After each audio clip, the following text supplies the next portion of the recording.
আসসালামু আলাইকুম dear learners. আশা রাখি তোমরা সবাই ভালো আছো, আমিও ভালো আছি। আর আশা করি তোমরা সবাই ভালো থাকবে। আজকে আমি তোমাদের সাথে যে টপিক্সটি আলোচনা করব সেটা হলো টেন্স। টেন্সকে ইংলিশ গ্রামারের সোল বলা হয়। Tense is called the soul of English grammar. এখানে আমি ডেফিনেশন দিয়েছি সিম্পলি একটা। Tense denotes the time of an action. Actually tense দ্বারা বোঝায় ক্রিয়ার কাজ কখন সম্পাদিত হবে, কাজটি কখন সম্পাদিত হবে। সময়টাকে এখানে মূলত বিশেষভাবে বোঝানো হয় টেন্স দ্বারা। যেমন আমরা তিনটে এক্সাম্পল দিয়েছি, তিনটে এক্সাম্পলের দিকে যদি তুমি তাকাও তুমি দেখতে পাবা প্রথমটার মধ্যে আমি লিখেছি যে আই রাইট এ লেটার, আমি একটি সিটি লিখি। আই রোট এ লেটার, আমি একটি সিটি লিখেছিলাম। I shall write a letter, আমি একটি সিটি লিখব। এই তিনটার সেন্টেন্সের মধ্যে ভার্ব তিনভাবে কাজ করেছে, কখনো প্রেজেন্টে, কখনো ফার্স্ট সময়কে ইন্ডিকেট করছে, কখনো ফিউচার টাইমকে ইন্ডিকেট করছে। তো এই সময়ের উপর ভিত্তি করে টেন্সকে তিন ভাগে ভাগ করা হয়েছে। Tense has been classified into three types: present tense, past tense, future tense. Present টেন্সকে আবার ভাগ করা হয়েছে তোমার চারটি ভাগে। আমি মূলত আজকে তোমাদের সাথে প্রেজেন্ট টেন্সটা নিয়ে আলোচনা করব। এবং তোমরা জানো যে তোমরা অলরেডি ক্লাস 4-এ এই টেন্সের ডেফিনেশনগুলো অনেকে শিখেছো। যদি কেউ ডেফিনেশন না শিখে থাকো তারপর আমি সিম্পলি আলোচনা করে দিচ্ছি, বাট তোমরা চেষ্টা করবা তারপর ডেফিনেশনগুলো শেখার জন্য, কারণ ডেফিনেশন না বুঝলে তুমি টেন্সকে ক্লিয়ার বুঝবে না। আমি এখানে স্ট্রাকচার নিয়ে বেসিক্যালি আজকে আলোচনা করব। যেমন প্রেজেন্ট টেন্স। প্রেজেন্ট টেন্স কাকে বলে? যে টেন্স দ্বারা বর্তমানে কোনো কাজ হয় বা সম্পাদিত হয়েছে বোঝায়। যেমন present tense denotes the time of an action in the present. বর্তমানকালে যে টেন্স দ্বারা কোনো কাজ হয় বা করে বোঝায় সেটাই প্রেজেন্ট টেন্স। এখন তুমি যদি প্রেজেন্ট ইনডিফিনিট টেন্সে চলে যাও, তো প্রেজেন্ট ইনডিফিনিট টেন্সের মধ্যে তুমি দেখবা এখানে টেন্সকে আবার প্রেজেন্ট টেন্সকে আবার চার ভাগে ভাগ করা হয়েছে: present indefinite, present continuous, present perfect continuous tense. এই টেন্সগুলোর প্রত্যেকটারই আলাদা আলাদা স্ট্রাকচার রয়েছে এবং আলাদা আলাদা গঠন প্রণালী রয়েছে। আমি চেষ্টা করব তোমাদের সাথে স্ট্রাকচারগুলো আলোচনা করার জন্য। দেখো, প্রেজেন্ট টেন্স। আমি তোমাদের সাথে এখন যে টপিকসটা আলোচনা করব সেটা হলো present tense.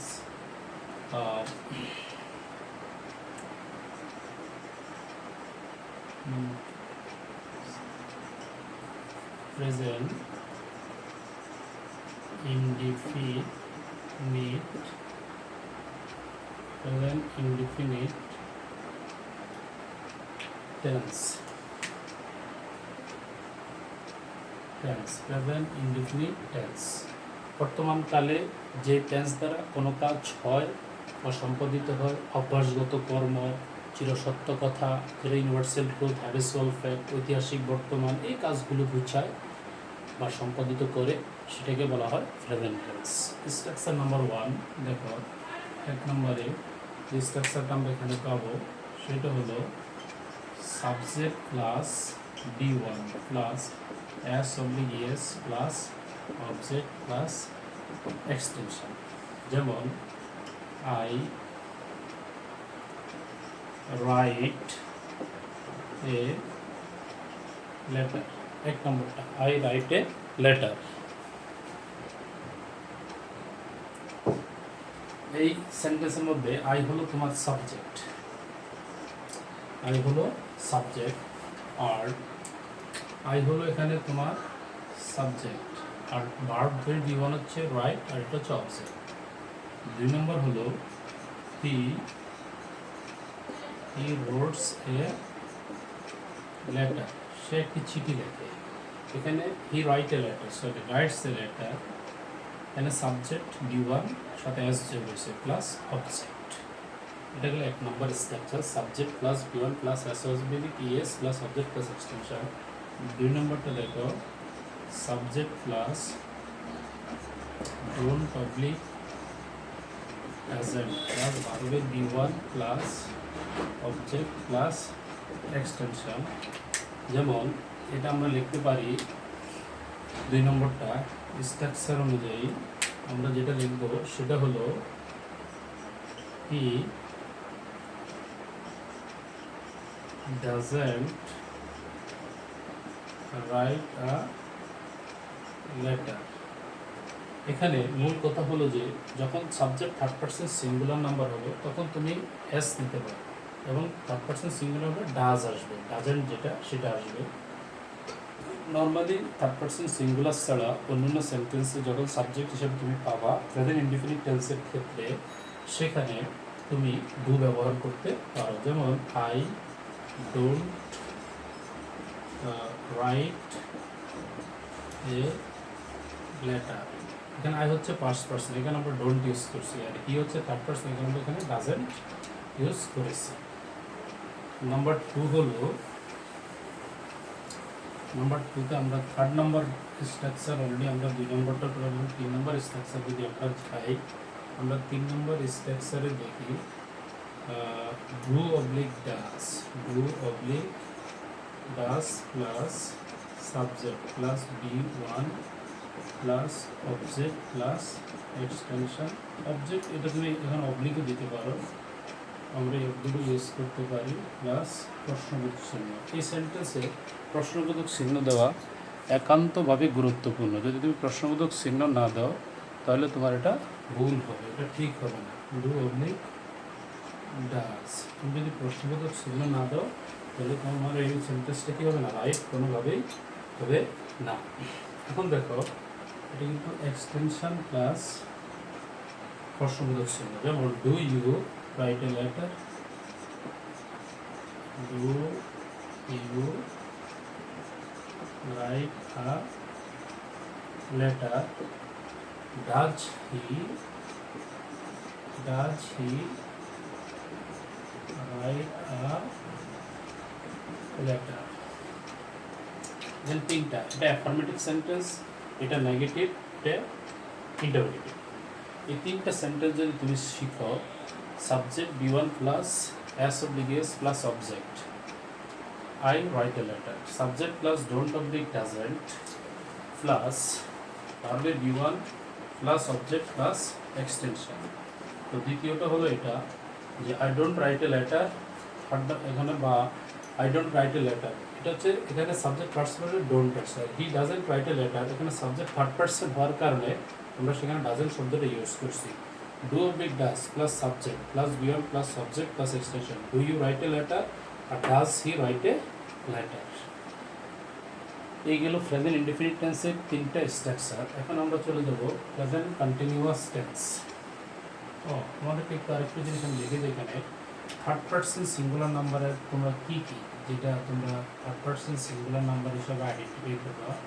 Third person singular number হচ্ছে হি, সি, একটা হলো সি, একটা হচ্ছে ইট অ্যান্ড এনি সিঙ্গুলার নেম, যে কোনো সিঙ্গুলার নেম, এগুলো হচ্ছে থার্ড পারসন, যেমন রহিম, করিম, ঢাকা, এনি কাইন্ড, এগুলো হচ্ছে তুমি থার্ড পারসন সিঙ্গুলার নাম্বার হিসেবে তুমি এগুলোকে ব্যবহার করতে পারো। এটা চলে যাচ্ছে আমরা প্রেজেন্ট কন্টিনিউয়াস টেন্সে। প্রেজেন্ট কন্টিনিউয়াস টেন্সে আমরা দেখব যে কী কী স্ট্রাকচার পাওয়া যায়।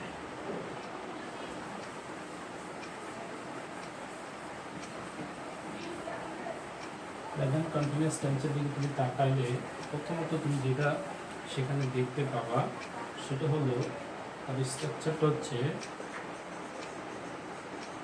Present continuous tense.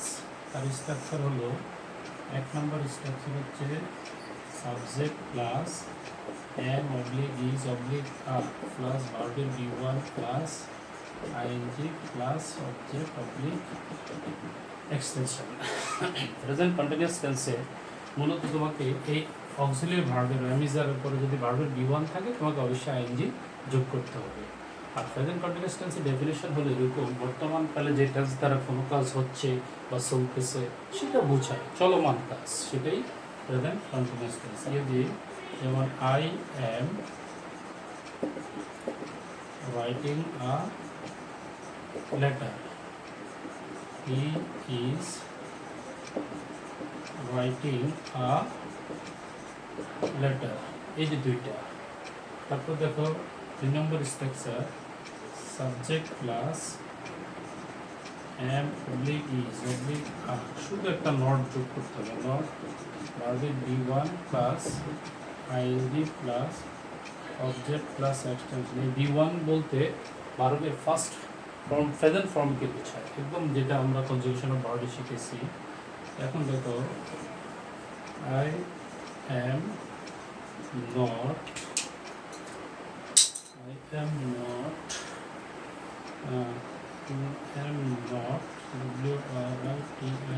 writing a letter. তারপর হলো he is not writing a letter. আর এখানে হলো শুধু আমরা এটার মধ্যে শুধু এখানে নট অ্যাড করা হয়েছে।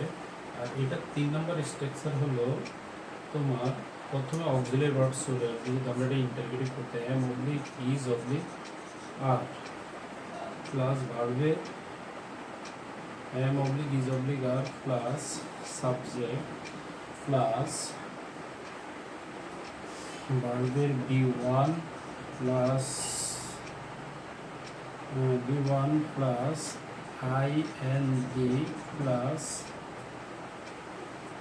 ing plus object oblique extension. এখানে হলো am is a বা সাবজেক্ট, যেমন are you writing a letter, এটার এক্সাম্পলটা এখানে তোমাকে আবার প্লাস প্রশ্নবোধক চিহ্ন তোমাকে দিতেই হবে, না হলে তোমার বাক্য ভুল হয়ে যাবে। যেমন একটা এক্সাম্পল দিলাম, are you writing a letter. এই যে are you writing a letter, এটা সাবজেক্ট হিসাবে ব্যবহৃত হয়েছে, are you writing a letter. আরেকটা হলো is he writing a letter, is he WRITING writing a letter. এখানে এই সেন্টেন্সের মধ্যে আমরা is he writing a letter, এই সেন্টেন্সের মধ্যে আমরা যেটা দেখব, এখানে ইজ অক্সিলারি ভার্বকে সাবজেক্টের আগে এনে, অক্সিলারি ভার্বকে সাবজেক্টকে আগে এনে সাবজেক্টকে অক্সিলারি পরে দিয়ে verb plus ING plus subject plus প্রশ্নবোধক চিহ্ন আমরা এটাকে ইন্টারগেটিভ তৈরি করলাম। তো তোমরা প্রেজেন্ট কন্টিনিউয়াস টেন্সের এখানে 3টে স্ট্রাকচার সুন্দরভাবে দেখতে পাচ্ছ। এখন আমরা তোমাদেরকে বুঝতে হবে এই টেন্সের ক্ষেত্রে আমি কিন্তু বেসিক্যালি এখানে স্ট্রাকচারগুলো নিয়ে আলোচনা করছি, স্ট্রাকচারগুলো কী এবং কীভাবে তৈরি হয় সেটাই তোমাকে দেখতে হবে। এখন আমরা চলে যাব প্রেজেন্ট পারফেক্ট টেন্স। আমার মার্কার কালিগুলো একটু স্পষ্ট আসতেছে মাঝে মধ্যে, তারপর তোমরা আমার কথা থেকে বুঝে নিবা যেখানে তোমাদের সমস্যা হয়। দেখো প্রেজেন্ট পারফেক্ট টেন্স নিয়ে আমি এখন তোমাদের সাথে আলোচনা করব। প্রেজেন্ট পারফেক্ট টেন্সটা কী এবং তার বৈশিষ্ট্য কী আমরা সেটা নিয়ে আলোচনা করব। প্রেজেন্ট পারফেক্ট টেন্স হলো সবচেয়ে ইম্পর্টেন্ট একটা টেন্স। প্রেজেন্ট পারফেক্ট টেন্স সেটা হলো যে তোমরা প্রেজেন্ট পারফেক্ট টেন্সের দিকে যদি তাকাও তোমরা দেখবা এই সেন্টেন্সে বর্তমান কালে এটা ডেফিনেশনটা নিয়ে যাও। Actually, present perfect tense denotes the time of an action that has been completed, but its effect lasts. By its effect is still felt.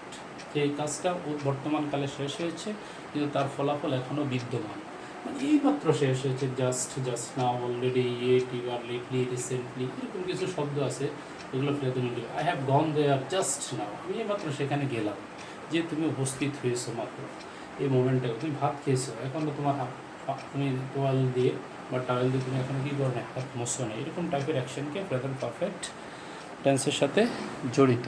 তো প্রেজেন্ট পারফেক্ট টেন্সের তুমি যদি স্ট্রাকচার দেখো তাহলে দেখো প্রথম যে স্ট্রাকচারটা আমরা পাবো সেটা 1 নম্বর স্ট্রাকচার হলো, এখানে হলো subject plus subject plus have oblique has plus ভার্বের B three plus object plus extension. যেমন I have I have written a letter. এখানে যে I have written a letter তুমি দেখতে পাচ্ছ, এটা হচ্ছে তোমার সাবজেক্ট। I হলো সাবজেক্ট, have হচ্ছে তোমার অক্সিলারি ভার্ব, আর রিটেন হচ্ছে ভার্বের বিক্রি, এটা হচ্ছে অবজেক্ট। আর আরেকটা এক্সাম্পল যদি দিতে যাই আমি, he has written a letter, তো এটা হলো সাবজেক্ট আর এটা হলো হ্যাজ অক্সিলারি ভার্ব ভার্বের বিক্রি, এটা হলো ফার্স্ট স্ট্রাকচার। নাম্বার 2 দুই নম্বর স্ট্রাকচার হলো subject plus have oblique has, শুধু একটা নট যোগ করে দিবে এখানে, নট প্লাস ভার্বের বিক্রি প্লাস অবজেক্ট অবলিক এক্সটেনশন, এখানে তেমন তুমি একটা ডিফারেন্স নাই, শুধু এই নটটাকে তুমি যোগ করতে হবে, নেগেটিভ করতে হবে, এটা অ্যাফার্মেটিভ এটা নেগেটিভ। যেমন ইজিতে আসছে I have not I have not written a letter। আর 2 নম্বরটা হচ্ছে he have not written a letter, এটা হচ্ছে 2 নম্বর, he has not written a letter। Subject plus have oblique has plus not plus ভার্বের বি3 plus object plus extension, এখানে হলো এটা affirmative এটা negative, শুধু জাস্ট নট যোগ করছে এই সেন্টেন্সে। 3 নম্বরটা যদি তুমি করতে যাও সেটা তোমার হবে ইন্টারোগেটিভ, সেটা হলো have oblique has plus subject, have oblique has plus subject plus বি3 plus object plus extension plus প্রশ্নবোধক চিহ্ন তোমাকে দিতে হবে, নাহলে তোমারটা কেটে দিবে। Have oblique has plus subject বি3 প্লাস অবজেক্ট প্লাস এক্সটেনশন, এটা হচ্ছে present perfect tense. Have you written a letter, যেমন একটা example, have you written a letter. তুমি দেখো আমরা এখানে যে হি আছে বা এই যে you have written a letter, এটা হচ্ছে অ্যাফার্মেটিভ, এটার আগে শুধু তুমি অক্সিলারি ভার্বটাকে সাবজেক্টের আগে এনে সেটাকে তুমি ইন্টারগেটিভ, যেমন হ্যাজ হি, এটা দিতে পারো has he written a letter, শুধু অক্সিলারি ভার্বটাকে আগে এনে তুমি এটাকে ইন্টারগেটিভ করতে পারো, শুধু অক্সিলারি ভার্ব। আসলে মার্কার আমার কাছে, যেহেতু আমরা বন্দি অবস্থায় আছি, মার্কারটা আমার কাছে অ্যাভেলেবেল না এই মুহূর্তে, লেখাগুলো কিছু অস্পষ্ট হয়ে যাচ্ছে। যেমন have you written a letter, has he written a letter, এখানে 3টে স্ট্রাকচার, এটা হলো অ্যাফার্মেটিভ, এটা হলো নেগেটিভ, এটা হলো interrogative, present perfect tense. Just তোমরা এই স্ট্রাকচারগুলো যদি জেনে যাও তাহলে তোমরা বিভিন্ন সেন্টেন্স বিভিন্ন সময় নিজের মতো করে প্রত্যেকে লিখতে পারবে। আমি এখন চলে যাব 3rd নম্বরে, সেটা হলো আমাদের প্রেজেন্ট পারফেক্ট কন্টিনিউয়াস টেন্স যেটা আছে সেটা নিয়ে আমি আলোচনা করব তোমাদের সাথে। এখন দেখো একই একটু ডিফারেন্স আছে, এখানে টাইম আসবে আর স্ট্রাকচারালি একটু ডিফারেন্সও তুমি দেখতে পাবা, এছাড়া তেমন কোনো একটা পরিবর্তন তুমি এখানে দেখতে পাবা না। যেমন subject plus have oblique has plus B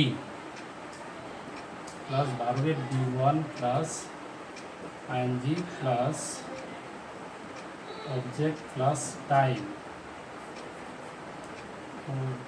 object plus time, এখানে টাইম শব্দটা আসবে।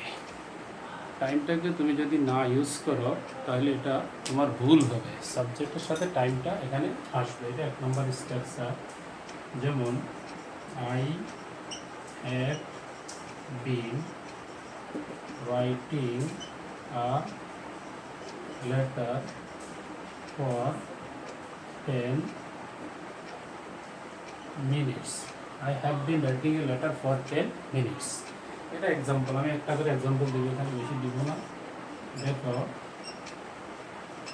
এখানে সাবজেক্ট প্লাস হ্যাভ, সাবজেক্ট এর সাথে হ্যাভ বসাবো, হ্যাভ দিলাম প্লাস বিন, ভার্বের B one plus ING plus object plus time.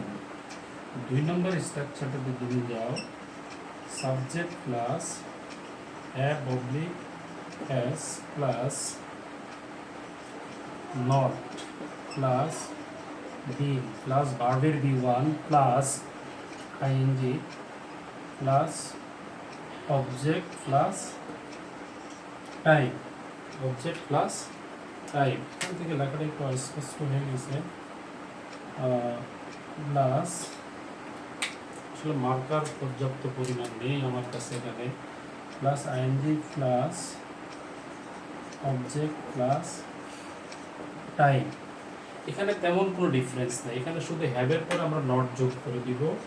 Easy I have not been WRITI and writing a letter for 10 minutes.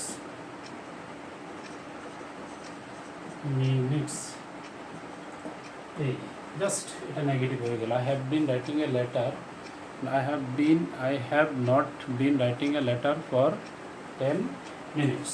এখানে 10 শব্দটা সুন্দর করে একটু দিয়ে দিচ্ছি, 10 মিনিটস। এখানে দেখো subject have plus not plus been, ভার্বের B one plus ING plus object plus বাকি টাইম। এটা অ্যাফার্মেটিভ, এটা নেগেটিভ, তোমাকে খেয়াল রাখতে হবে অ্যাফার্মেটিভ নেগেটিভ। এখন আমরা চলে যাব 3 নম্বর, সেটা ইন্টারোগেটিভ। ইন্টারোগেটিভে শুধু তুমি যেটা করবা, have oblique has plus subject plus have oblique has plus a, have oblique has plus subject, তারপর লিখবে তুমি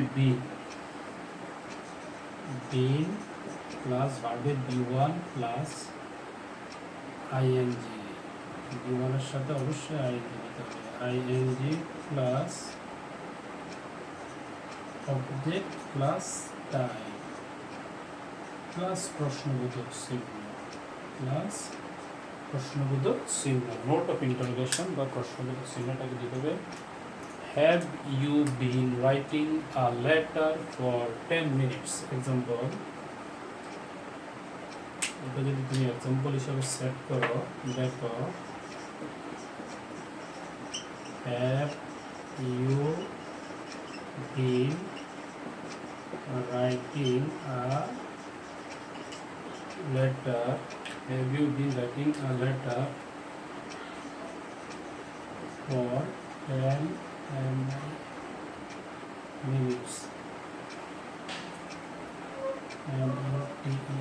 minutes, have you been writing a letter for 10 minutes। এখানে এই সেন্টেন্সের মধ্যে তুমি যেটা দেখতে পাবা সেটা হলো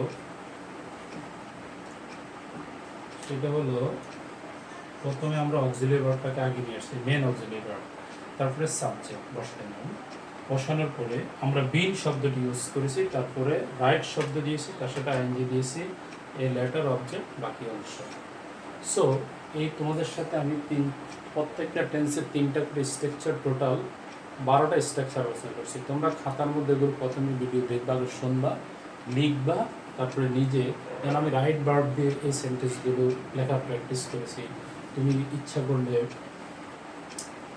অন্য একটা সেন্টেন্স দিয়ে তুমি ফ্লে ভার্ব দিয়ে প্র্যাকটিস করতে পারো, ইচ্ছা করলে ফ্লে ভার্ব দিয়ে, আই প্লে ক্রিকেট, এটা দিয়ে সেন্টেন্স দিয়ে স্ট্রাকচার দিয়ে তুমি ইচ্ছা করলে করতে পারো। তারপর তুমি যদি চাও যে অন্য সেন্টেন্স দিয়ে তুমি এটা করতে পারবা।